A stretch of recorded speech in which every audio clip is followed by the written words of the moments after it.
ICC কর্তৃক ঘোষণা করা হলো সদ্য সমাপ্ত টি-20 বিশ্বকাপের সেরা একাদশ। যে একাদশে জায়গা পেয়েছেন ভারতের 6 জন খেলোয়াড়, আফগানিস্তানের 3 জন খেলোয়াড় এবং ওয়েস্ট ইন্ডিজ ও অস্ট্রেলিয়ার 1 জন করে খেলোয়াড়। মজার বিষয় হচ্ছে সর্বশেষ টি-20 বিশ্বকাপের রানার্স আপ দক্ষিণ আফ্রিকার কোনো খেলোয়াড়কেই এই একাদশে জায়গা দেয়া হয়নি, যদিও বা দ্বাদশ খেলোয়াড় হিসেবে রাখা হয়েছে আনরিক নরকিয়াকে। বলে রাখা ভালো, এই একাদশ গড়ার দায়িত্বে ছিলেন ভারতীয় বিখ্যাত ধারাভাষ্যকার হার্ষা ভোগলে, ওয়েস্ট ইন্ডিজের ইয়ান বিশপ, দক্ষিণ আফ্রিকার ব্রডকাস্টার কাস নাইডু এবং আইসিসির ক্রিকেট বিষয়ক মহাব্যবস্থাপক ওয়াসিম খান। প্রিয় দর্শক, 20 দলের এই টুর্নামেন্ট শেষে গৌরবোজ্জ্বল এই একাদশে কারা জায়গা পেয়েছেন, চলুন সেই দিকে দৃষ্টি নিক্ষেপ করা যাক। প্রথমেই যদি আমরা ওপেনিং ব্যাটারদের দিকে তাকাই, তাহলে দেখতে পাই ওপেনিং ব্যাটার এবং অধিনায়ক নির্বাচন করা হয়েছে রোহিত শর্মাকে। বলে রাখা ভালো, রোহিত শর্মা সদ্য সমাপ্ত টি-20 বিশ্বকাপের দ্বিতীয় সর্বোচ্চ রান সংগ্রাহক, যিনি এই টুর্নামেন্টে 8 ইনিংস ব্যাটিং করে 257 রান করতে সক্ষম হয়েছিলেন। তার উদ্বোধনী পার্টনার হিসেবে নির্বাচন করা হয়েছে রাহমানুল্লাহ গুরবাজকে, যিনি এই টুর্নামেন্টের সর্বোচ্চ সংখ্যক রান সংগ্রাহক।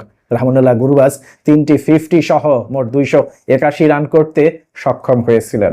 পরবর্তীতে 3 নাম্বার ব্যাটার হিসেবে নির্বাচন করা হয়েছে ওয়েস্ট ইন্ডিজের নিকোলাস পুরানকে, যিনি 38 গড়ে 228 রান করতে সক্ষম হয়েছিলেন এই টুর্নামেন্টে। তারও পরবর্তীতে 4 নাম্বার পজিশনে নির্বাচন করা হয়েছে ভারতের সূর্যকুমার যাদবকে। ভারতের সূর্যকুমার যাদবের আক্রমণাত্মক ব্যাটিংয়ের সক্ষমতার কারণেই মূলত তাকে 4 নাম্বার পজিশনে নির্বাচন করা হয়েছে।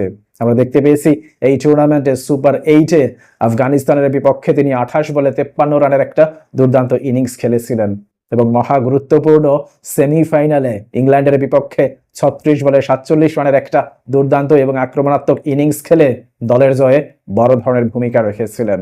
পরবর্তীতে 5 নম্বরে জায়গা পেয়েছেন অস্ট্রেলিয়ান অলরাউন্ডার মার্কাস স্টয়নিস, যিনি এই টুর্নামেন্টে 169 রান করার পাশাপাশি 10 উইকেট শিকার করেছেন। 6 নম্বর পজিশনে জায়গা পেয়েছেন ভারতীয় অলরাউন্ডার হার্দিক পান্ডিয়া, যিনি এই টুর্নামেন্টে মোট 144 রান করার পাশাপাশি 11 উইকেট শিকার করেছেন।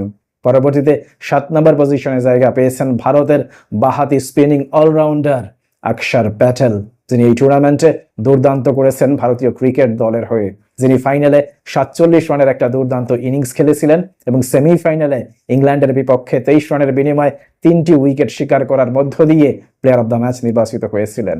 পরবর্তীতে 8 নম্বর পজিশনে জায়গা দেওয়া হয়েছে আফগানিস্তানের লেগ স্পিনার রশিদ খানকে, যিনি 6-এর সামান্য বেশি ইকোনমিতে এই টুর্নামেন্টে মোট 14 উইকেট শিকার করেছিলেন। 9 নম্বর পজিশনে জায়গা পেয়েছেন ভারতের ডানহাতি ফাস্ট বোলার জশপ্রীত বুমরাহ, যিনি 4.17 ইকোনমিতে 8.26 গড়ে মোট 15টি উইকেট শিকার করেছেন। পুরো টুর্নামেন্ট জুড়েই গুরুত্বপূর্ণ মুহূর্তে যিনি ভারতকে ব্রেক থ্রু এনে দিয়েছিলেন। সঙ্গত কারণেই এই টুর্নামেন্টের সেরা খেলোয়াড়ও নির্বাচিত হয়েছিলেন জশপ্রীত বুমরাহ।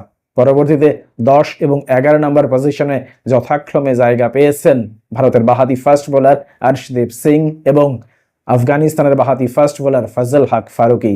দুজনেই এবারকার টি-20 বিশ্বকাপের সর্বোচ্চ সংখ্যক উইকেট শিকারী বোলার, অর্থাৎ দুজনেই যৌথভাবে এবারকার টি-20 বিশ্বকাপে সর্বোচ্চ 17টি করে উইকেট শিকার করেছেন।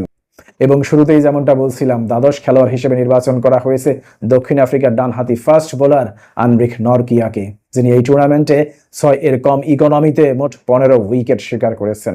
প্রিয় দর্শক, আইসিসি কর্তৃক ঘোষিত সদ্য সমাপ্ত টি-20 বিশ্বকাপের এই সেরা একাদশ নিয়ে আপনার কোনো মন্তব্য কিংবা দ্বিমত থাকলে কিংবা আপনার নিজস্ব পছন্দের কোনো একাদশ থাকলে অবশ্যই তা কমেন্ট বক্সে লিখে জানান। ভালো থাকবেন সবাই, আল্লাহ হাফিজ।